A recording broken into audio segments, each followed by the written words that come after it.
गुरुर्देवो महेश्वरः गुरुरेव परं ब्रह्म तस्मै श्री गुरवे नमः। আজি प्रथम खंडर 77 নম্বৰ অধ্যায় পৃষ্ঠা নম্বৰ 256 পৰা 263 শ্লোক 62 পৰা 88। জয় শ্ৰী গুৰু ভাগৱত। ডক্টৰ চন্দ্ৰভানু সতপুথি ডাঙৰীয়াৰ দ্বাৰা ৰচিত আৰু শ্ৰী অঞ্জন শৰ্মা ডাঙৰীয়াৰ দ্বাৰা অনুবাদ শ্ৰী গুৰু ভাগৱত।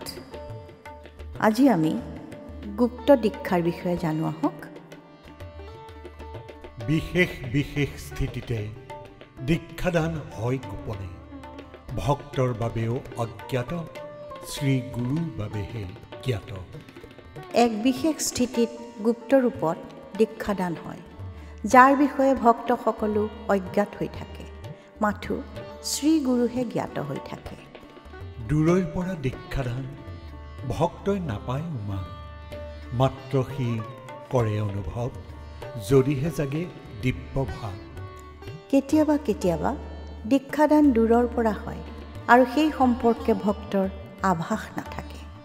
ভক্তৰ মনত দিব্য ভাৱ জাগি উঠাৰ পিছত তেওঁ কেৱল সেয়া অনুভৱ কৰিব পাৰে। গুপ্ত দীক্ষা অন্য প্ৰকাৰে, গুৰু পৰম্পৰা অনুসাৰে কেৱল সমৰ্পিত ভক্ত গোপন দীক্ষা কৰে প্ৰাপ্ত। অইন এক প্ৰকাৰৰ গুপ্ত দীক্ষা গুৰু পৰম্পৰা অনুসাৰে হয়। এনে গুপ্ত দীক্ষা কেৱল সমৰ্পিত ভক্তৰহে প্ৰাপ্ত হয়।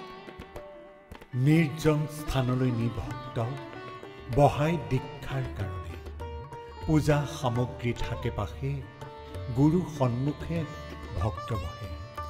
শ্ৰী গুৰুৱে ভক্তক দীক্ষা দিবলৈ নিৰ্জন স্থানলৈ নিয়ে আৰু পূজা সামগ্ৰী কাষত লৈ ভক্তক শ্ৰী গুৰুৱে সন্মুখত বহুৱাই লয়।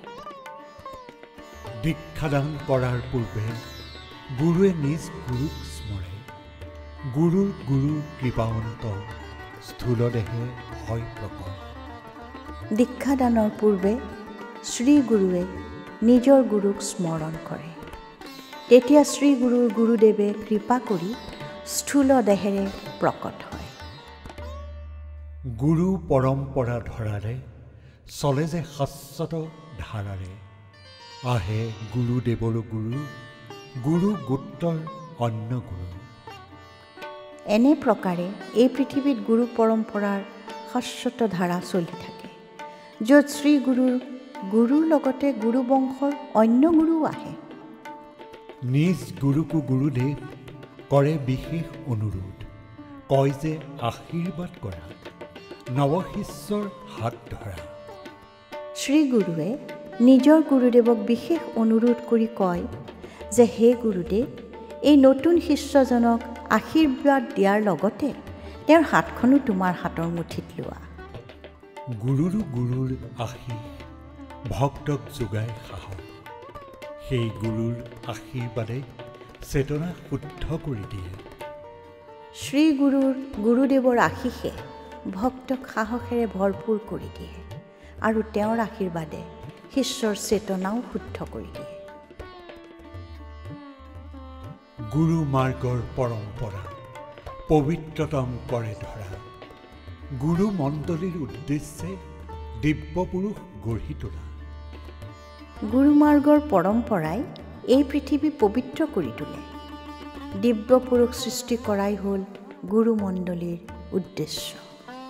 প্ৰভুৰ দৰ্শন পাবলৈ নৰৰ অন্য পন্থা নাই, বিনা গুৰুৰ কি দিব শিক্ষা, কোনেনো দিব দিব্য দীক্ষা।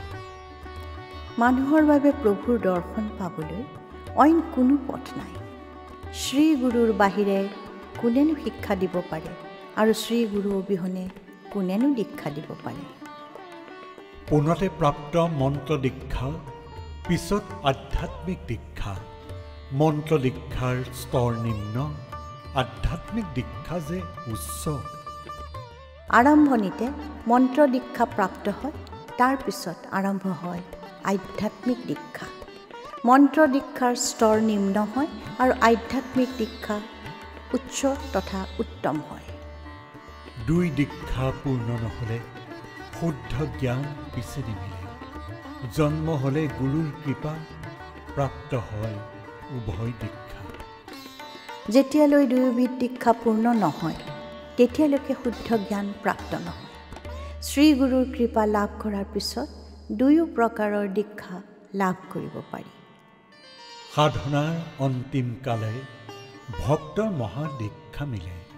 প্ৰভুৰ কৃপা প্ৰাপ্ত হ'লে মহাদীক্ষা তেতিয়া মিলে। সাধনাৰ অন্তিম সময়ত ভক্তই মহাদীক্ষা লাভ কৰে। যেতিয়া প্ৰভুৰ কৃপা হয় তেতিয়া ভক্তক মহাদীক্ষা দিয়া হয়। একব্ৰতী যি সাধনাতে মহাদীক্ষা পায় তেওঁহে মহাদীক্ষাৰ অন্ত পৰে শ্ৰী গুৰুপদ প্ৰাপ্ত কৰে। যি শিষ্য সাধনাত একব্ৰতী হয় কেৱল তেওঁহে মহাদীক্ষা লাভ কৰিব পাৰে। মহাদীক্ষাৰ পিছত সেই ভক্তই স্বয়ং শ্ৰী গুৰুপদ প্ৰাপ্ত কৰে। আহিলে সমুচিত ক্ষণ গুৰুৱে কৰে দীক্ষাদান। শোধন কৰি দেহ মন প্ৰদানে দিব্য শক্তিদান। উচিত ক্ষণত শ্ৰীগুৰুই দীক্ষাদান কৰে আৰু ভক্তৰ দেহ মন শোধন কৰি তেওঁক দিব্য শক্তি প্ৰদান কৰে। যিহকে কওঁ শক্তিপাত সেই শক্তি গুৰু প্ৰদত্ত। গুৰুৱে কৰে শক্তিদান, শিষ্যই কৰে যে গ্ৰহণ। যাক শক্তিপাত বুলি কোৱা হয় প্ৰকৃততে সেয়া গুৰু প্ৰদত্ত। শ্ৰীগুৰুই শক্তি দান কৰে আৰু শিষ্যই সেয়া গ্ৰহণ কৰে। গুৰুৱে কৰে শক্তিপাত, শিষ্যৰ শক্তি হয় যাৰ। শক্তিয়ে জগাই যে শক্তি, লগতে জ্ঞান আৰু ভক্তি। শ্ৰীগুৰুই শক্তিপাত কৰাৰ ফলত শিষ্যৰ শক্তি উৎপন্ন হয়।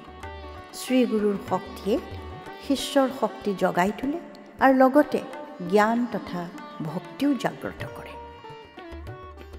জাগ্ৰত কৰে গুৰুৰ শক্তি, ভক্তৰ কুণ্ডলিনী শক্তি। সুপ্ত কুণ্ডলিনী জাগিলে ভক্তৰ দিব্যানন্দ মিলে। গুৰু শক্তিয়ে ভক্তৰ কুণ্ডলিনী শক্তিক জাগ্ৰত কৰে। সুপ্ত কুণ্ডলিনী জাগি উঠাৰ পিছত ভক্তৰ দিব্য আনন্দ প্ৰাপ্ত হয়। শক্তিৰ হ'লে জাগৰণ, দেহত খেলে শিহৰণ। দিব্যানুভূতি প্ৰাপ্ত হ'লে শুদ্ধ ভক্তি হৃদয়ে জাগে। শক্তি জাগৃত হোৱাৰ পিছত ভক্তৰ দেহত শিহৰণৰ সৃষ্টি হয়। তাৰপিছত ভক্তৰ দিব্য অনুভূতি প্ৰাপ্ত হয় আৰু হৃদয়ত শুদ্ধ ভক্তি জাগ্ৰত হয়। দিয়াৰ পিছে শক্তি দীক্ষা কৰে গুৰুৱে ভক্ত ৰক্ষা। ই স্থিতিত শিষ্য সাধক, শ্ৰী গুৰু তেওঁৰ ৰক্ষক। শক্তি দীক্ষা দিয়াৰ পিছত শ্ৰীগুৰুৱে ভক্তক ৰক্ষা কৰে। এনে স্থিতিত শিষ্য সাধক হৈ পৰে আৰু শ্ৰীগুৰু তেওঁৰ ৰক্ষক হয়। দীক্ষাৰ অনেক প্ৰকাৰ। গূঢ় অৰ্থ থাকে দীক্ষাৰ। যোগ্যতা অনুসাৰে শিষ্যৰ দীক্ষা প্ৰদানে গুৰুবৰ। দীক্ষা বহু প্ৰকাৰৰ হয় আৰু দীক্ষাৰ গূঢ় অৰ্থ থাকে। শ্ৰীগুৰুবৰে শিষ্যৰ যোগ্যতা অনুসাৰে শিষ্যক দীক্ষা দিয়ে।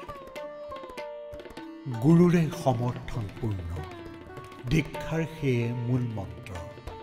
গুৰুৰে সমৰ্পণ বিনা অপূৰ্ণ দীক্ষাৰ সাধনা। শ্ৰীগুৰুৰ প্ৰতি পূৰ্ণ সমৰ্থনেই দীক্ষাৰ মূল মন্ত্ৰ। শ্ৰীগুৰুৰ ওচৰত সমৰ্পণ নকৰিলে দীক্ষা সাধনা সম্পূৰ্ণ নহয়। কৃপাৰে জন্মে ক্ৰিয়া শক্তি, ক্ৰিয়া শক্তিৰে মূলে ভক্তি।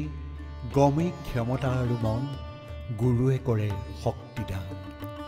শ্ৰীগুৰুৰ কৃপাৰ দ্বাৰা ক্ৰিয়া শক্তি উৎপন্ন হয় আৰু ক্ৰিয়া শক্তিৰ মূলতে শিষ্যৰ ভক্তি নিহিত হৈ থাকে।